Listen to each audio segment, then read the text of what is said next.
Tonight, summer-long airport chaos lands the Minister of Transport in the hot seat. I am committed to doing everything we can to address these issues. But there were warnings. I hate to say I told you so, but I told you so. Also tonight, why a promised made-in-Canada COVID vaccine is nowhere in sight. Was it too ambitious? This is, for me, the big question. And words of honor for Canadians who died in the Dieppe Raid from one who survived it. They shall grow not old, as we are left grow old. Keeping the memory alive 80 years later. This is The National. Good evening, I'm Ian Hanomansing. After a summer of long lines at airports, delays and cancellations, there were demands for accountability in Ottawa today. It was scenes like these earlier in the summer that had the federal transport minister under fire today over how the situation at airports got so bad and what he and his government have done to try to fix it. Paige Parsons now on where things stand at this point in a turbulent summer and how the government is responding. Flight delays and cancellations, lost baggage, and people sleeping on airport floors. There have been horrific stories in the media that have been unacceptable. The federal transport minister acknowledges the situation at some Canadian airports this summer has been rough. Does the minister believe that the government bears any responsibility? Omar El Gabra was grilled by MPs about the federal government's response to protect passengers. Your government brought in with great fanfare the Air Passenger Bill of Rights, or the APPR, which was supposed to have air passengers' backs. Now, can you tell me with a straight face that those regulations have protected air passengers over the past year? Earlier this summer, more than half of the flights out of Toronto Pearson Airport were late. For a time, the world's worst for delays, according to flight tracking company FlightAware. As of this week, it's still the world's second worst. We know that travel has not been easy for passengers. Government and industry players say things are getting better, but some critics say the chaos could have been avoided. It's not an industry where you can flick the light off. In January 2021, Tim Perry warned the Federal Transport Committee that the government needed a plan. I hate to say I told you so, but I told you so. He says a lot of staff laid off early in the pandemic never came back. Hiring is happening, but in a complex industry, staffing up takes time. I think now people realize that this is a significant issue and it has everybody's attention. For travelers like Jordan Canner, who got caught up in the chaos, there's been little recourse. She just said, I don't know, pilot didn't show up, and that was it. He lost a day of his vacation because of a canceled flight, but his complaints to the airline and compensation claims to the Canadian Transportation Agency have gone unanswered. Feels like a bit of a stretch to blame everything on COVID or the extra travel that's been going on. It feels like they should have been better prepared. And Paige, there was also talk at today's meeting about the ArriveCAN app, with the transport minister facing criticism over that. That's right, Ian. Opposition MPs put it to the minister today that ArriveCAN is causing delays at security. And there were also accusations that it's glitchy and that there have been privacy concerns.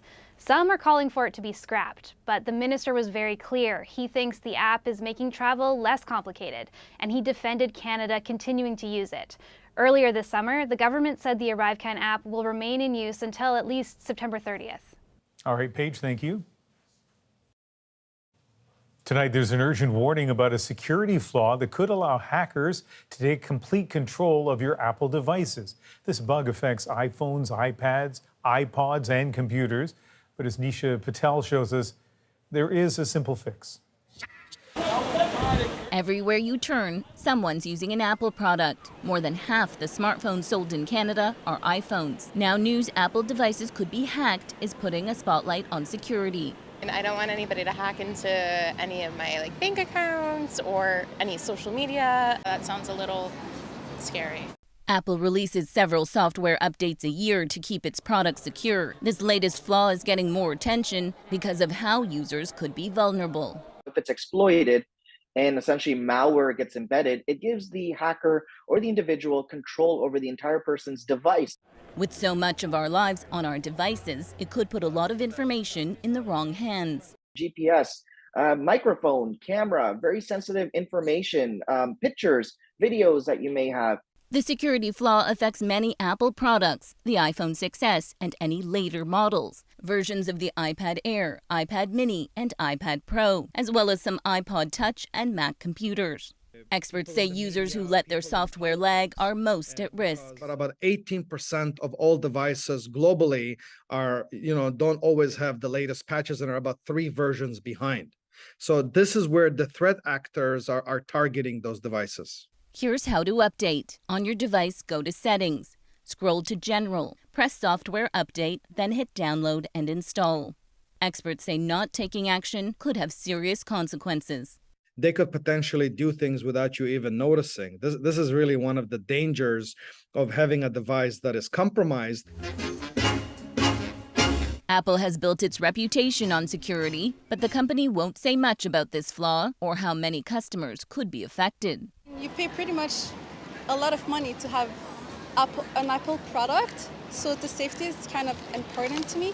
Still, it's up to users to make sure devices are up to date. A minor inconvenience to avoid a major security problem. Nisha Patel, CBC News, Toronto. Bell Media, the parent company of CTV News, is launching an independent review of its newsroom. This announcement coming amid criticism over the dismissal of Lisa LaFlamme as chief anchor. The company says CTV regrets the way in which the news of her departure has been communicated, adding it may have left viewers with the wrong impression about how CTV regards Lisa and her remarkable career. LaFlamme's departure and her replacement were announced on the same day. In a video posted to Twitter, Lisa LaFlamme said she felt blindsided by the decision to terminate her contract. That video has been viewed more than 4 million times. Well, today, Health Canada approved the use of the Pfizer COVID vaccine as a booster dose for children aged 5 to 11. This booster dose provides a great option to restore protection for this age group, especially for those who are at high risk of severe illness. New guidelines from the National Advisory Committee on Immunization recommends the booster shot for children with underlying conditions that put them at high risk for severe illness. For all others, 5 to 11, the booster can be offered 6 months after they complete their first series of vaccinations. Now let's check in on the Prime Minister's promise to make Canada more self-sufficient when it comes to vaccines. A richly funded plant in Montreal was supposed to be in production a year ago. JP Tasker shows us how reality got in the way. The government poured nearly $200 million into this Montreal plant, part of the Prime Minister's pledge to make COVID-19 vaccines in Canada and reduce the country's reliance on foreign sources. This funding will increase this facility's ability to manufacture vaccines and will strengthen the NRC's partnerships with vaccine developers. We expect the facility to be up and running by mid-2021. But it wasn't. Construction went ahead as planned. Workers hurried to meet the government's aggressive timeline. But even once it's built, a plant like this goes through a lengthy approvals process by regulators like Health Canada.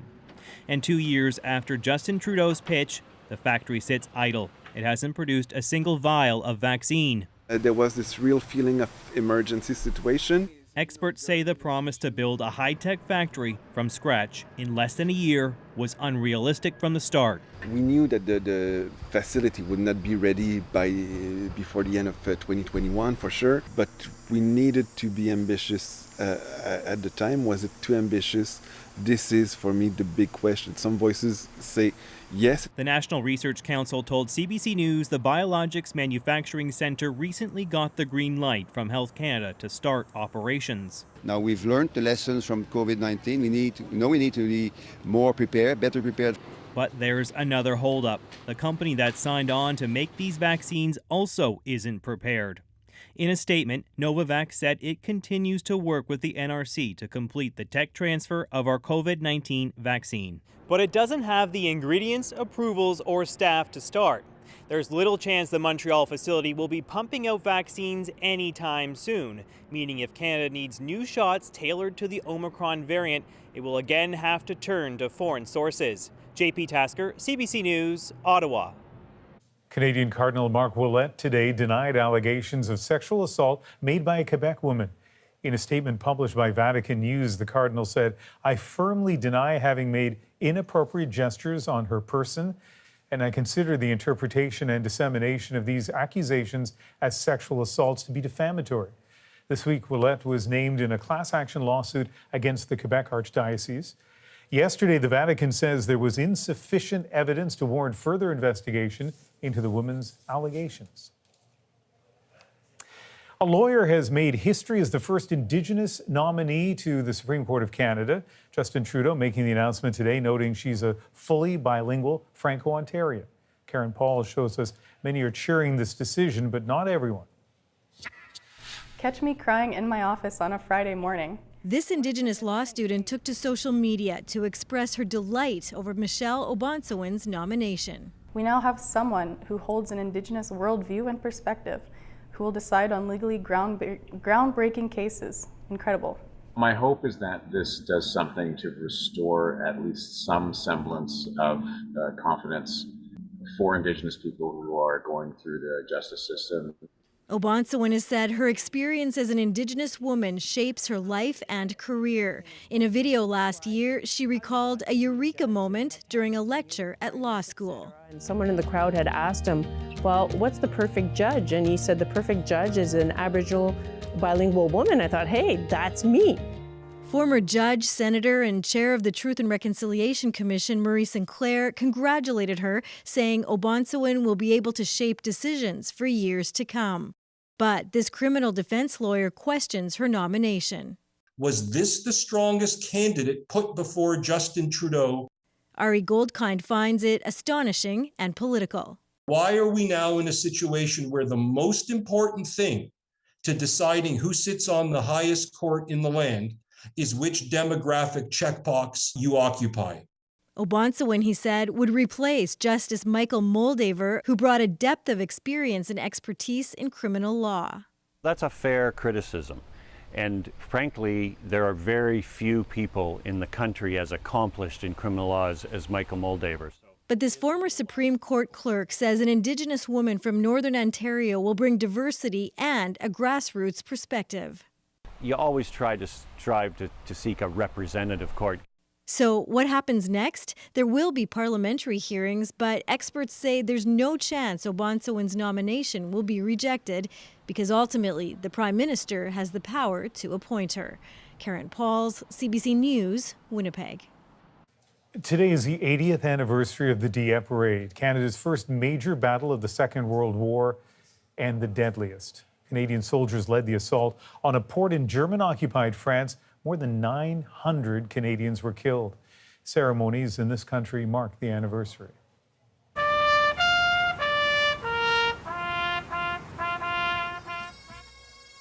A national memorial ceremony took place at Dieppe Gardens in Windsor, Ontario. Veteran John L. Date attended. He's one of the very few Dieppe Raid soldiers still alive today. And the campaign is still very much remembered overseas. In France, another Dieppe veteran was honored today. Katie Nicholson introduces us to him and to the legacies of those no longer with us. We are honored today to have with us Mr. Gordon Fennell, veteran of the Dieppe Raid. The last time Gordon Fennell was in Dieppe, he barely made it out alive. They shall grow not old, as we are left grow old. 80 years later, no longer surrounded by the enemy, but by adoration, awarded France's highest honor and the Medal of the City of Dieppe. I would like also to remark how pleased I was personally to see all the growth taking place at that terrible day. It was the horrors of that morning which kept him from returning. I remember chiefly it was pandemonium. I felt that I had quite enough on the day of the event, and I wasn't anxious to get back. Fennell escaped German capture in a leaky boat. So many others weren't so lucky. Up at usual time and fairly active with last-minute preparations. Everyone cheerful. John Bellier never got to meet his grandfather until he found this diary 20 years ago. hidden away at his grandmother's. My mother did not even know that this existed, so all of a sudden we had in our hands something that was not only very personal, but a record of his time leading up to virtually the day before he was killed. A living memory, a bridge to the past. So this almost brought him to life. They live on too in connections between families. As prisoners of war in Poland, Linny Brown's father carried Paul Swatzel's grandfather when he broke his ankle. If it wasn't for her father, my grandfather would have been killed, probably shot and left on the, to die. And they were best friends after that. Today, they walk together along the same beach where the men were captured. My father passed away in 1975. He'd be thrilled, especially with his grandson, who he never met, so he would be thrilled. There may be few who survived this raid still alive, but even after 80 years, their legacy is finding ways to live on. Katie Nicholson, CBC News, Dieppe. And we'll have more coverage on the Dieppe Raid anniversary. There's a new project to keep veterans' memories alive for Canadians via the mail. That's later on The National. A Shanghai court has sentenced a Chinese-Canadian billionaire to 13 years in prison for financial offenses. Xiyao Qianhua was convicted of misusing billions of dollars controlled by his company, Tomorrow Group. He was also convicted of offering bribes to officials. Xiyao was last seen in Hong Kong in 2017. It's believed that Chinese officials took him to the mainland. The Canadian government says diplomats were blocked from attending his trial in July. A British ISIS fighter was sentenced to life in prison in the U.S. today. Al-Shafi al-Sheikh was part of a notorious terror cell that took several Westerners hostage a decade ago. They killed 4 Americans. Al-Sheikh was given 8 concurrent life sentences with no chance of parole. His terror cell was known as the Beatles because of their British accents. Outrage is building in India over the early release of 11 men convicted of murder and gang rape. 20 years ago, they attacked a Muslim woman during deadly religious riots. Salima Shivji shows us the reaction in the streets, beginning in Delhi. The anger courses through the protest on a Delhi roadside. The women hear outraged that 11 men convicted of a brutal gang rape and multiple counts of murder had been released from jail early. Justice has been snatched from the victim, this protester says, despite the public outrage. And the government is silent. Early release How could they be released, this woman asks, when they got life sentences? The men were convicted in 2008, 6 years after their crimes, committed in the midst of deadly religious riots that gripped Gujarat 20 years ago. In a mere 3 days, more than 1,000 people died, most of them Muslim. Bilkis Bano, then 19 years old and 5 months pregnant, was repeatedly raped and left for dead. Her 3-year-old and other family members killed in front of her. Now her attackers are free, given sweets and a hero's welcome as they got out of prison earlier this week. Bano, devastated, said in a statement that she was bereft of words and still numb at the verdict. How can justice for any woman end like this, she wrote. That question also being asked at this food stand on the streets of Mumbai. Why? How? When I read the newspaper the other day, I had tears in my eyes. I could just feel the pain. I think it's injustice. The decision to release the men came from the Gujarat state government, a unanimous ruling from a panel that included several politicians from the ruling BJP party, one of whom justified the move in a way that angered many. They displayed good behavior in jail, he tells a local media outlet. They were brought up with strong values. They're Brahmins, from the highest Hindu caste. Those comments chilling for Flavia Agnes, a longtime women's rights advocate and lawyer. The message that is being sent out is frightening. That the case is political, she says, first and foremost. If you belong to a particular party, then there will be mercy for you. Trust in the justice system shattered. Many women in the country left with little hope that the punishment for rape and murder is strong enough. Salima Shivji, CBC News, Mumbai. At least 12 people are dead in Central and Southern Europe after a series of violent storms. This was Thursday on the French island of Corsica. Several people there killed by falling trees after hurricane-force winds hammered the island. Deaths were also reported in Italy and Austria. Now to Alberta, where the Calgary Flames have just completed one of the most remarkable comebacks in the NHL. Within weeks, the team has gone from losing two superstars that shook the confidence of fans to a blockbuster trade and a surprise free agent signing. Aaron Collins now on a roller coaster of a summer for a team and its city. From the highest of highs, a series win in overtime. Game 5, and McDavid scores! To the lowest of lows, losing in the Battle of Alberta. The Calgary Flames season had its ups and downs, but it's nothing compared to the team's off-season.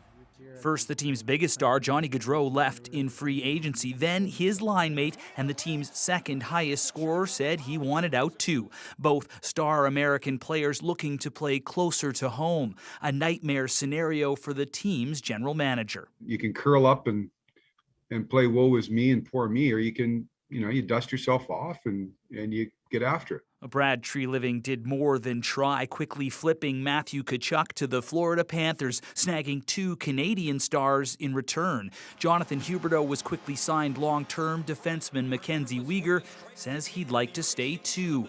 Then this week, the Flames landed top free agent Nazem Kadri, a trio of Canadians committed to playing in Calgary. I'm a Canadian boy.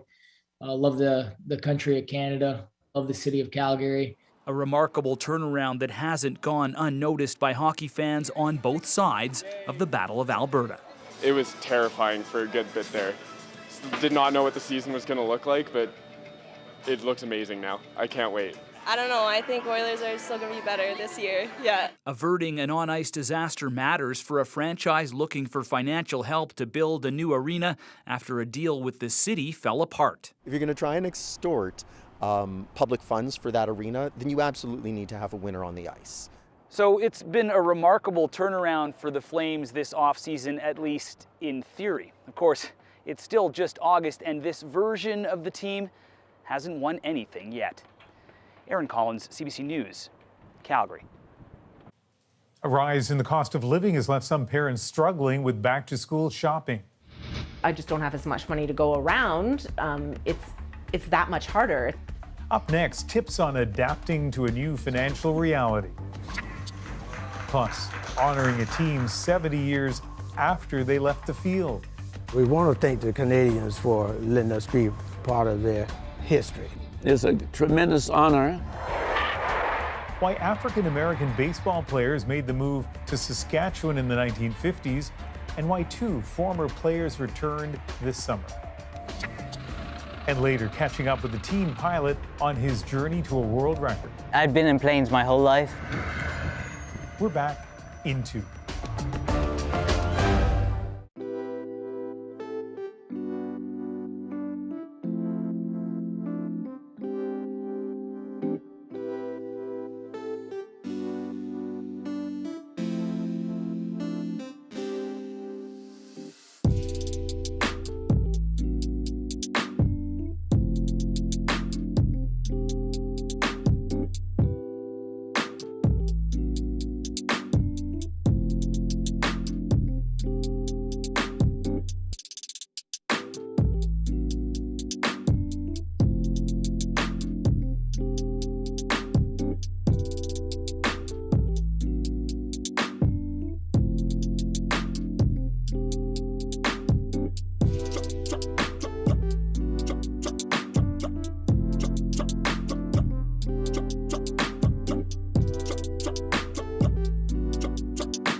As kids get ready to go back to school, parents are on the lookout for school supplies, but the recent jump in inflation is making that ritual harder for many this year.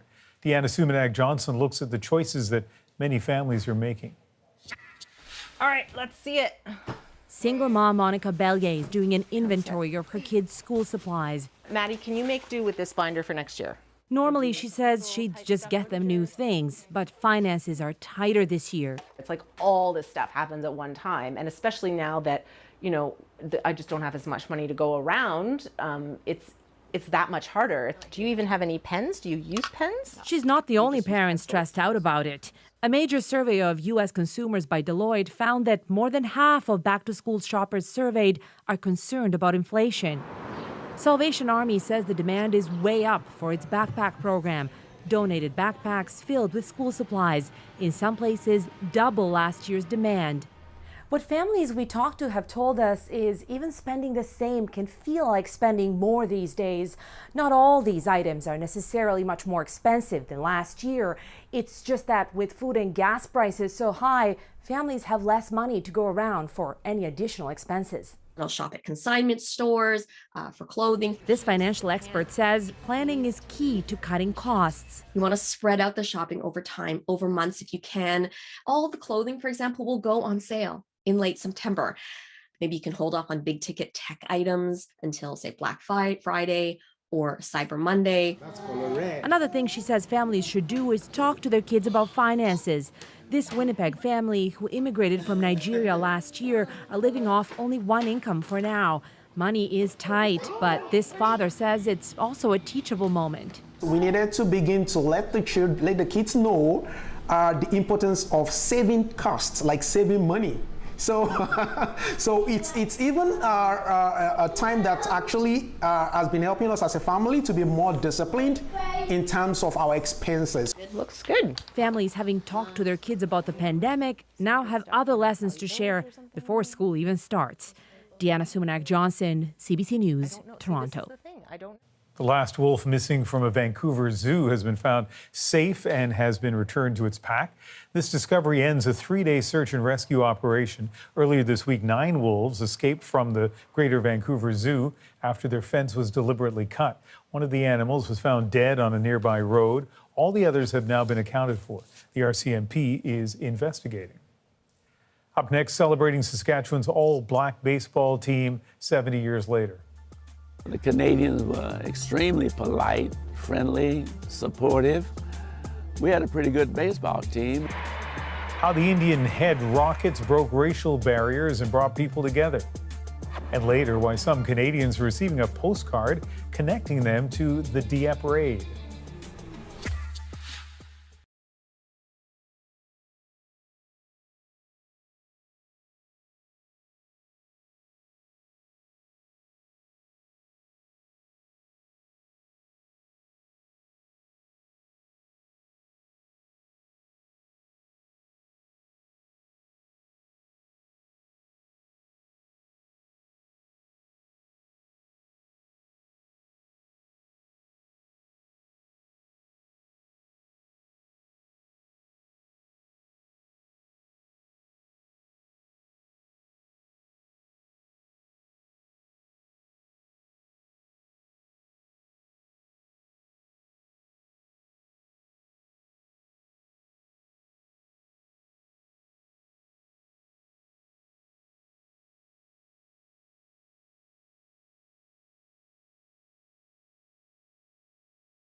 This summer, Saskatchewan is celebrating its baseball history and the legacy of barrier-breaking players who found a way to play in the face of discrimination and racism.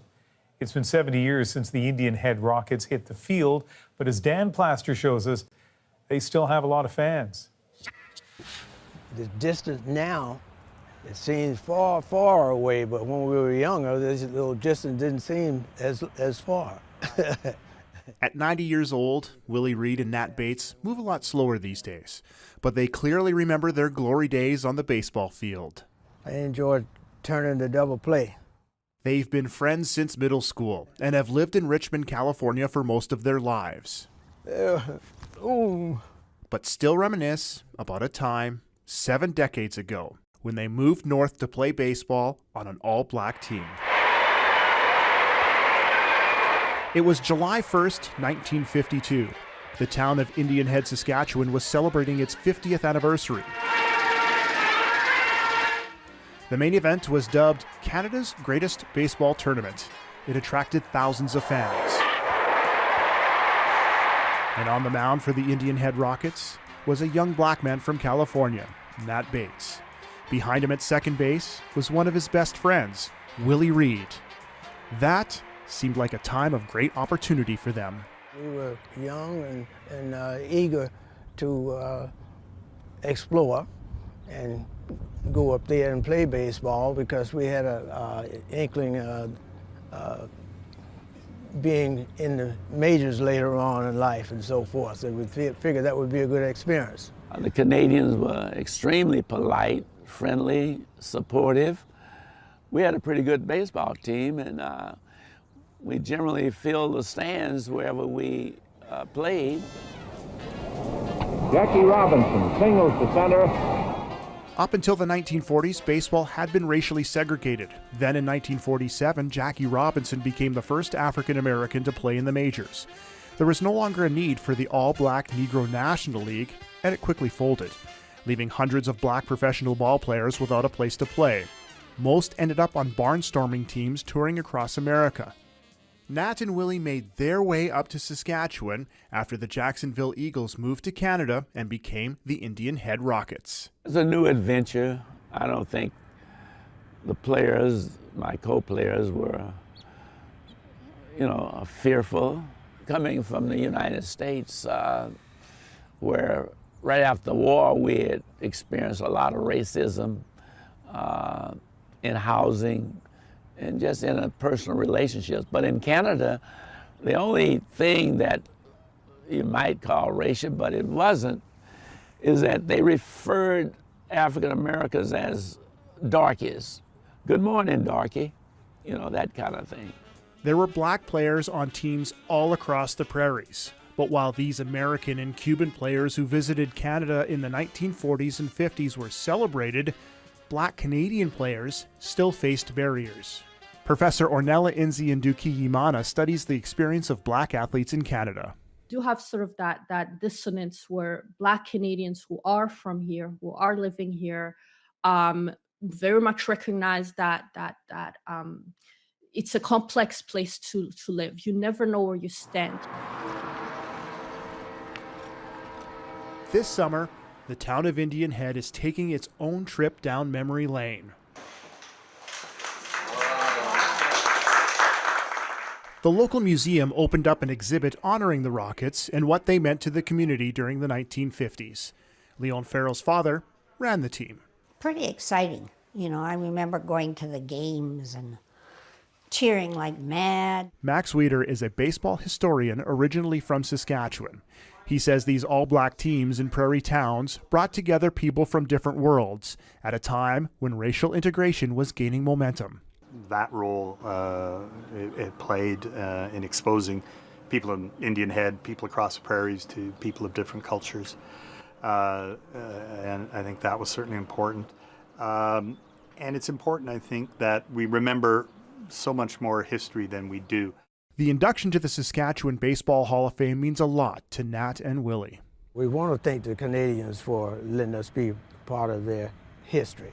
It's a tremendous honor. For these two longtime friends and for the town they represented, their old team still holds a special place in their hearts.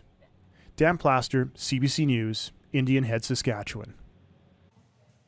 Still ahead, as Ontario unveils its plan to fix the crisis in long-term care, we revisit one nursing home's very different approach. What's the secret here? So we have fewer elders in a house.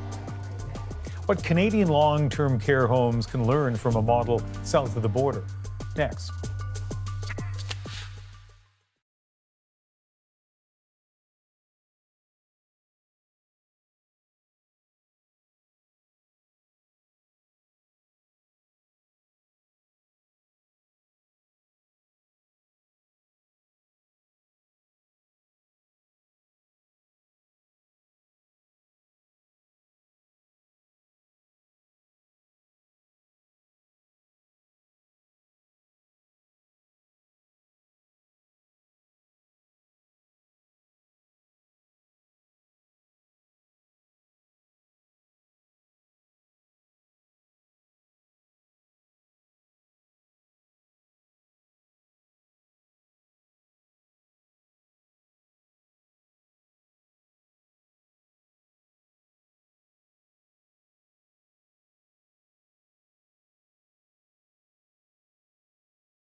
Even before the pandemic, much of Canada's long-term care was in crisis. In Ontario alone, about 39,000 people are on the wait list for a spot. This week, the province laid out a temporary plan to ease the pressure by moving elderly patients to facilities outside of their communities. Longer term, the government says it's working to create more beds, but will they build back better? Last December, David Common showed us a model of nursing home success where the emphasis is on home. Hey, Mary, I'm gonna do your hair, and then we're gonna go get some breakfast. You hungry? Yeah, I'm always hungry. Okay. It's mid-morning outside Toledo, Ohio, and Mary Nicodemus is just getting up. I like coffee. She loves her coffee. Okay, come on, let's go get something to eat. She's one of only 10 residents in this nursing home, which is redefining what these homes look like. Dina Webb is a caregiver here. Your spot. Oh, my. Like, I just think of some of the other long-term care facilities I've been in Canada, and it's not like this. Everybody gets up like a conveyor belt at the same time. They get woken up, they get showered, they get dressed, and then get brought to dinner, and it's dozens of people. This is very different. Yes, I used to work in a facility like that. You have more time to spend with the elders. So it's not like traditional, everybody got to get up at this time, everybody got to lay down at that time, because everybody is different. And it recognizes that. Another big difference, there isn't some mass kitchen cooking for hundreds, just Dina and another caregiver collaborating each week with the elders on a menu. Now with Mary, she's not picky with food. Some of them are, and we do make them accordingly what they like. For instance, Jenny don't like eggs, so we gave her waffle. But Mary, she will eat whatever you give her. With a smaller home, it also doesn't take long for staff to respond. When Mariah Jones's pager goes off, it's Jenny Eitner asking for help to get into her chair. Yes. Hi, Jenny. And unlike thousands of seniors in Ontario, Jenny doesn't share this room with anyone. I have my own room. I can do it any way I want it. And I have my own bathroom. I feel comfortable here. Most of the girls know who you are. And Dina knows what you like, what you don't like. Would that happen in a bigger long-term care home? No. What's the secret here? So we have fewer elders in a house. In our elder assistants, we have 2 that work in a house. They really get to know our elders. Tammy Allison is in charge here. Shirley, here's your water, your ice water. But there are fewer managers than at other homes. The money focused instead on frontline care. The concept far less top-down than many homes in Canada. You might find yourself involved in laundry or serving food or helping with food preparation or just sitting down and chatting with somebody. Done all of those this week already. So yeah, just wherever the need is. The elder assistants know they can call me and say, hey, I need some help. And they can call any of our leadership team and we'll be right there. I don't spend my day in an office. It really, truly does feel like a family. We all just kind of jump in and work together. This concept of care, called greenhouse model homes, has had neighborhoods like this across the U.S. for 17 years, including this not-for-profit facility, which looks like a subdivision. It's run by Otterbein Senior Lifestyle Choices. Jill Wilson is the president and CEO. We call it the liberation at Otterbein. What are you liberating from? So we're actually liberating from this notion that people who need care and support and are older have to give up a home. But even Jill thought having fewer residents in smaller homes with just as many staff was unworkable at first. When her then boss told her to move entirely to this model, she pushed back. And he immediately turns red, right? He immediately turns red and he said, no, we're not gonna talk about it. We're gonna do it. Do you hear me? We're gonna do this. Now you get your butt down to Tupelo, Mississippi and look at it and come back because you're gonna do it. And I was like, okay. So I went down to Mississippi and I walked into a house and the first thing I said to myself, this most selfish thing I said, I could do this. If I needed to be in a nursing home, I could be here. She was convinced right away, but Jill also knew the concept couldn't cost radically more than other homes. So this isn't just a place for the wealthy. This is a place that is affordable. Yeah, well, most of the folks here have no money. Yeah, and are on some sort of government Yes, supported program. on Medicaid. On Medicaid. But is Medicaid paying way more than they would at an institution? No. No, absolutely not. And there is a difference in care. On average, Ontario seniors get fewer than 3 hours of direct care a day. In homes like this, it's almost double. But no matter how attentive the care, no home is perfect. Caring for people with complex health concerns is challenging. Even this one has had citations for deficiencies. And the fact remains that most hope to avoid spending the last years of their lives in a nursing home. The decision hard on families. Helen Anson, who's almost 90, lived with her daughter Sue McCluskey until about 7 years ago, when it became too much. It's a big step when you put a loved one in a nursing home. It was tough to make this decision, but after I came in here and felt warm and invited, we knew that this was the right move for her. And Helen was reluctant too, but convinced once she visited. This is not institutional. institutional rules are different, and you could go to bed anytime you want to. And it was more homey, the table with people sitting there chewing and chatting. And that really caught my eye. Especially during COVID. With smaller homes, less turnover of staff, and only private rooms, Greenhouse had significantly fewer COVID cases and deaths compared to other American nursing homes. Did you have some comfort knowing that she was here? Very comforted by that she was in a smaller facility that was following protocols, very, very careful. Does this feel like home? Closest, yes. As Ontario now embarks on a massive effort to expand long-term care, homes like this show you don't have to follow the past, that this could be a model of the future. David Common, CBC News, Toledo, Ohio. When we come back, keeping the memories of Canadian soldiers alive with a postcard from the past. Chills. Like, just gives you chills and makes you appreciate what you have. How a new project is connecting Canadians to soldiers who were killed in the Dieppe Raid thanks to a shared home address.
The head of NATO is coming to Canada next week. NATO Secretary General Jens Stoltenberg will visit Alberta and Nunavut from August 24th to the 26th. He'll meet with the Prime Minister to discuss global challenges, including Russia's invasion of Ukraine.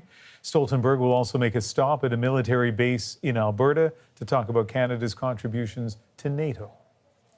And as this country marks the 80th anniversary of the Canadian-led Dieppe Raid, very few surviving soldiers remain. A new project aims to keep their memory alive. Postcards sent to the Canadian homes where those soldiers once lived, each with a message about a life lost in that bloody battle. Emily Brass has the story. It's in Hartney Cemetery, and there's a memorial. This little album is how Gordon Newton remembers his uncle. Corporal Eldon Hatch was killed 80 years ago today during the Dieppe Raid.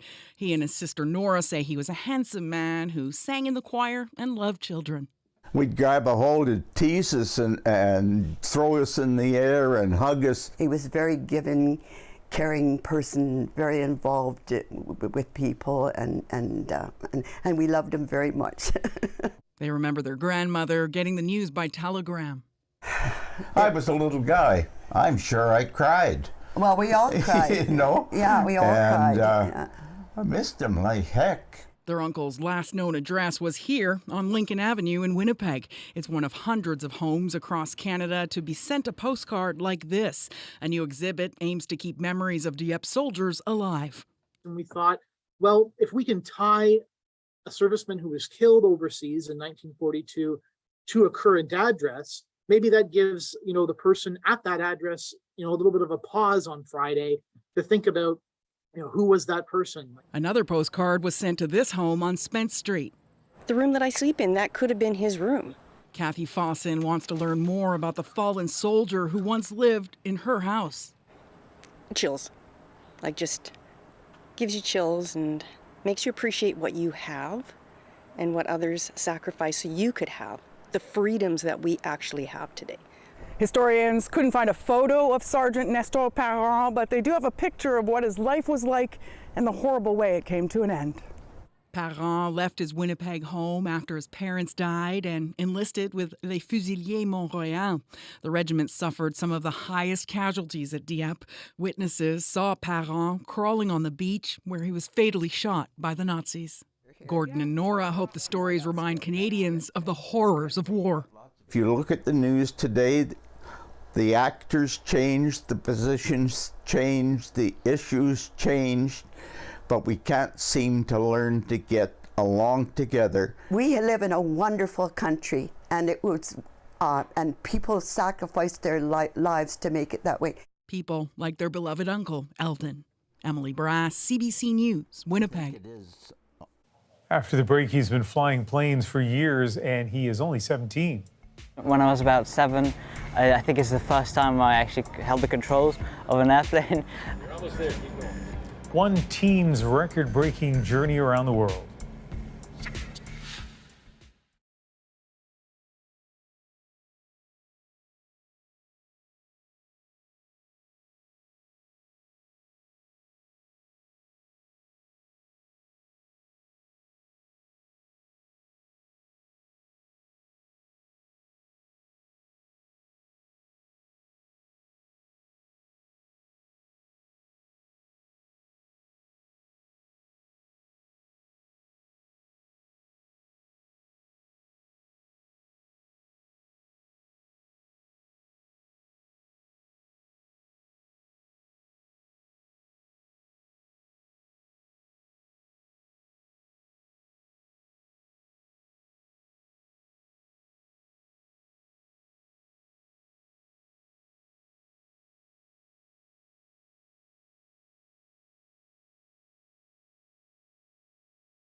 This is Mac Rutherford, 17-year-old, about a week away from becoming the youngest person to fly solo around the world.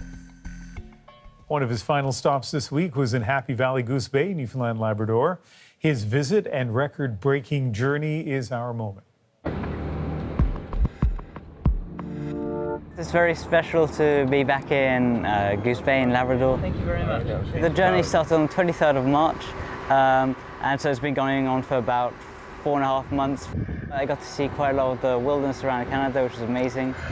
I'd been in planes my whole life. When I was about 7, I think it's the first time I actually held the controls of an airplane. At 10 or 11, I started flying more and more often with my parents, and then my passion grew from there. I was 15, I got my license to become the youngest pilot in the world at that point. I knew I wanted to do something special in aviation. Once my sister flew around the world, I knew that I too also wanted to fly around the world. I'm really enjoying my journey. I really love flying, so it's going to be a shame to stop it. Also, it's been going on for so long that I am quite happy to finally be able to rest for a little bit and have my downtime. And we should point out he has a special connection in Newfoundland and Labrador. His dad crashed into a mountain in the province and was rescued by people, and you know, he was fine after that. But for all of that, he decided to make sure he did a flyover where his dad was rescued on the way to his next stop, which is Greenland. That is a national for August 19th. I hope you can join me for Cross Country Checkup on CBC Radio Sunday. Our topic is finding jobs and workers in tight labor markets, and I'll be back here Sunday evening. Good night.